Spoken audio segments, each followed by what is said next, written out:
Just to kick off, I can now confirm that the arrangements we've been working through with the White House have been completed. I'll be meeting with the President of the United States on Tuesday. I'll also be meeting with the Vice President of the United States on that same day. I'm sure the team can provide you with logistical details as they arise. Happy to take questions. What is going to be your main message when you talk to Joe Biden and Kamala Harris? My intention is to continue the conversations we had in the Capitol yesterday. There are a number of areas in which the United States and New Zealand have very similar views, a number of areas where we'd wish to see their presence continue or increase. I imagine on the agenda will be the likes of the war in Ukraine and the considerable effort New Zealand has put into ensuring that we're playing our part. I imagine we'll equally discuss our region and the fact that it is becoming increasingly contested, and the role of the United States in our regional economy is important. I imagine we'll also discuss trade to that end as well. So you will be pushing for them to join the CPTPP? Oh, absolutely. We've been open about our view that the CPTPP is the best way that the United States can join and strengthen the economic resilience of our region. What would you like to hear from the United States about how they can take the relationship with Asia-Pacific nations forward with regard to China? Yeah, I think there has been obviously a step change in the way that the United States is engaging in our region.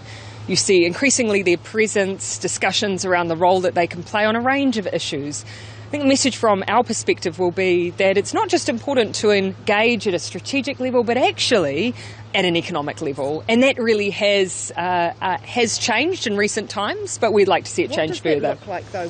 What would you specifically, I mean, is it enough, IPEF, for example? Look, the Indo-Pacific Economic Framework demonstrates that they've heard the region and our call for that greater engagement. In our view, though, the CPTPP does offer the best existing framework for them to enter into.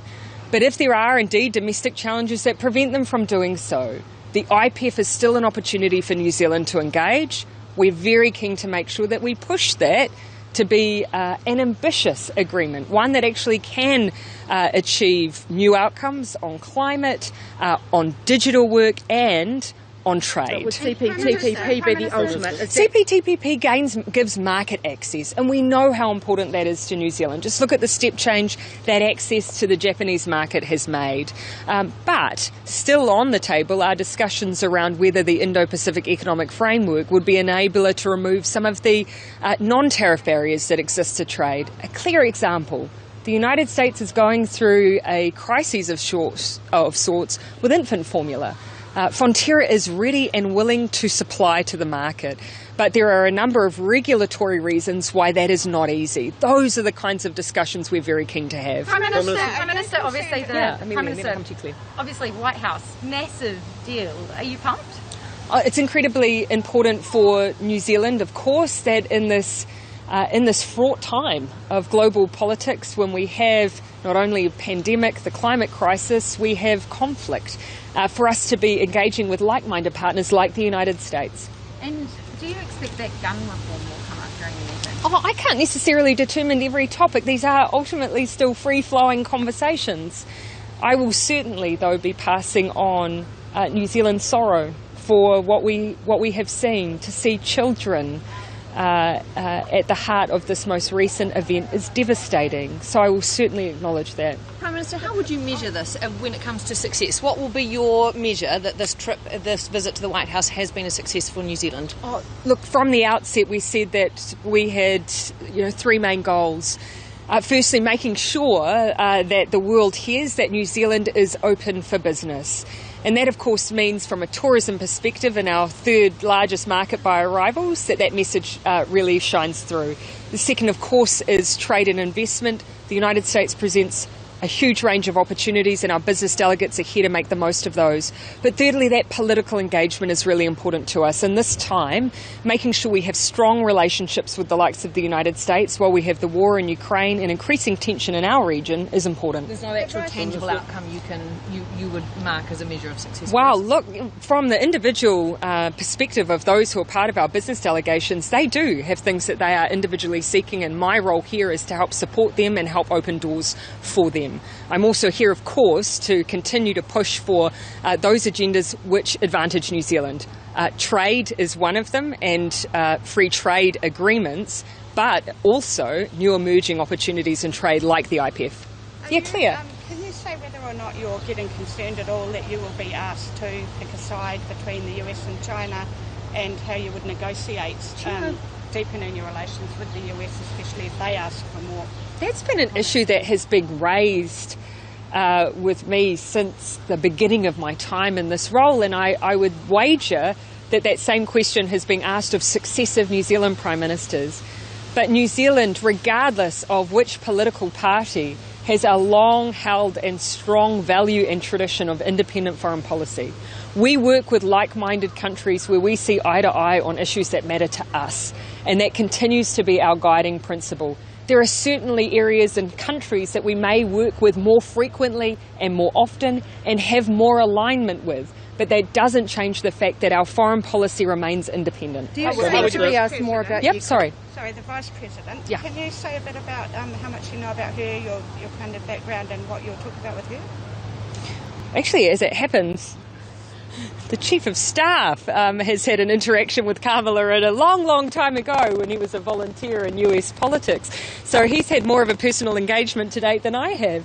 On Kamala, the Vice President, really looking forward to the opportunity to talk about a couple of areas that are specific to her portfolio.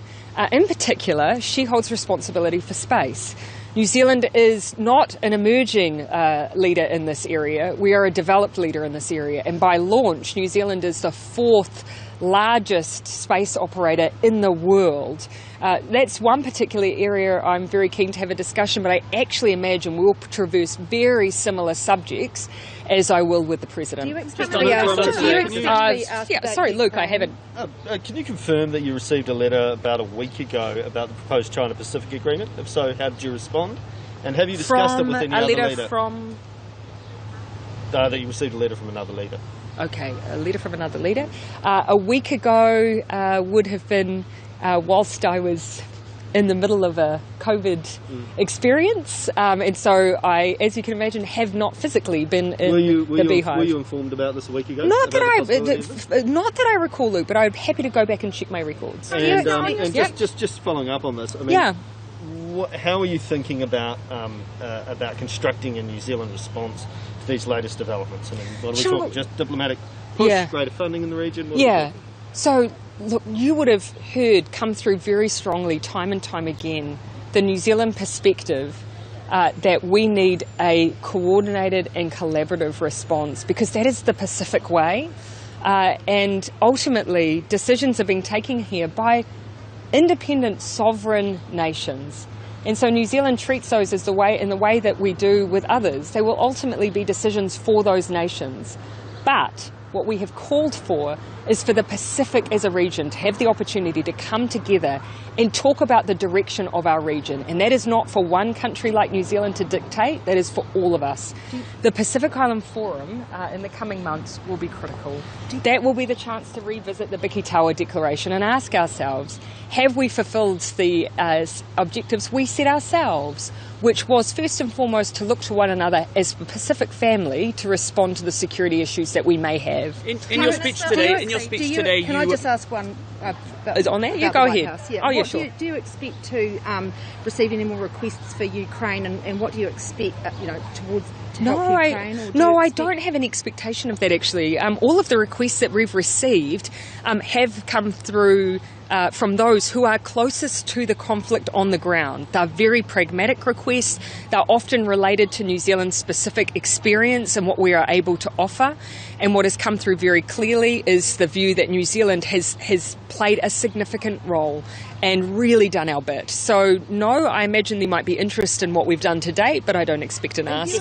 Are you interested in talking about... I'll let you finish then, and then I'll come back here, and then I'll finish if that's okay. Are you interested in talking about the Quad at all, and maybe how New Zealand could have a role in that agreement, given that it is picking up steam and that the US is putting a lot of attention on it at the moment in this region? And also at the same time, I see New Zealand and the United States dialogue together on the Pacific is also frequent and strengthening. I imagine that we'll likely have a discussion around the outcome of Quad, not necessarily because of it being Quad, but it being one of the most recent engagements between the President and the new Prime Minister of Australia and, of course, the more recent Prime Minister in Japan. So actually at a bilateral level, I imagine that'll be the reason it comes up. Prime Minister, just on your speech today... today... and then I'll finish with you, Amelia. Just on your speech today, the biggest round of applause by quite some margin was when you were talking about New Zealand's gun reforms. Yeah. Why didn't you use today as a platform to tell the US that they needed to go further when it comes to gun reforms? Look, you could pick any number of topics that would be considered timely and important. But when we think about the experience that we've had in multiple areas, the issues that I touched on today are unfinished business for many of us. It's not just, I did not come here to solely speak about an issue important to the United States. I came to speak about an issue that from New Zealand's perspective I consider important and that I actually think has far-reaching ramifications for all of us. And Amelia. Yeah, on your speech, on sort of the applause for gun reforms, but also for abortion, do you think, can you almost sense, I guess, sort of the frustration here on both of those points to get that response? Well, when we're here in such close proximity to two incredibly important discussions, such as the recent loss of life of children at the hands of military-style weapons, and of course the discussion over the historic legal basis for access to abortion, I absolutely understand why these are issues that hold so much feeling and so much response and emotion from those who are here today. It just so happens that these are issues that New Zealand has traversed. We did it in our way, and I hope in time the United States does it in theirs too. And just lastly, sort of, how do you think the speech went? Is it just sort of some reflections on today? I